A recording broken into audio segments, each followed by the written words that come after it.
Sr. Presidente, obrigada, senhores e senhoras deputadas. A pandemia provocada pela doença Covid-19 afetou em grande medida a saúde pública numa crise sanitária de dimensões não antes vistas no nosso tempo de vida, mas também afetou a vida social e económica um pouco por todo o mundo. E Portugal não é exceção e as previsões apontam desde já para uma queda abrupta e severa da atividade económica com impacto transversal a todos os setores de atividade. E, apesar disso, sabemos já que vai afetar de sobremaneira os mais desprotegidos, seja os mais precários, mas também as micro e pequenas empresas que têm uma menor capacidade de resposta e também têm tido um menor acesso às ajudas que foram criadas. E, aliás, já estão os micro e pequenos empresários, a ser os mais afetados e ainda agora iniciamos a fase de desconfinamento.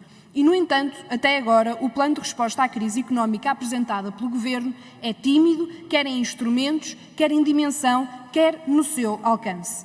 E ao longo das últimas semanas houve vários debates parlamentares sobre como responder a esta crise e, apesar de avanços relevantes, o Governo optou por não acolher propostas de alteração que poderiam ter ajudado desde mais cedo as micro e pequenas empresas no impacto que o encerramento de praticamente toda a atividade económica provoca.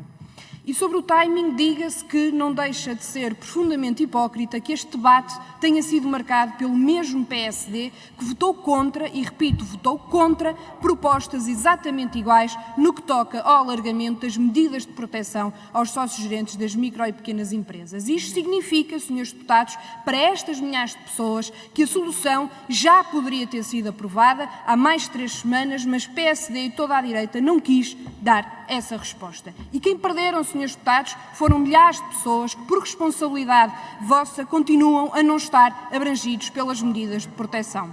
Mas é porque desde o início estivemos com estas pessoas e apresentámos desde o início propostas, desde a primeira hora que voltámos aqui hoje, porque não podemos e não pode o Parlamento falhar a estas situações. Senhor Presidente, senhoras e senhores deputadas, não desistimos de dar uma resposta a todas e a todos sem deixar ninguém para trás. E por isso, apresentámos um conjunto de medidas urgentes dedicadas às micro e pequenas empresas que julgamos serem essenciais tomar neste momento extraordinário. Em primeiro lugar, defender o emprego, garantindo o pagamento de salários. Em segundo lugar, alargar o acesso às linhas de crédito, às moratórias bancárias, diminuindo as restrições impostas pela banca. Reforçar o regime de apoio aos custos fixos, apoiando a baixa do preço de energia elétrica e alargando também as moratórias a seguros automóveis, por exemplo. E, por fim, estender o acesso aos sócios-gerentes de microempresas, o apoio extraordinário aos membros de órgãos estatutários ao abrigo do layoff que tenham carreiras contributivas e, portanto, que sejam trabalhadores. Senhores deputados e senhoras deputadas, são medidas justas, são medidas urgentes que já poderiam ter sido aprovadas neste Parlamento, volto a repetir.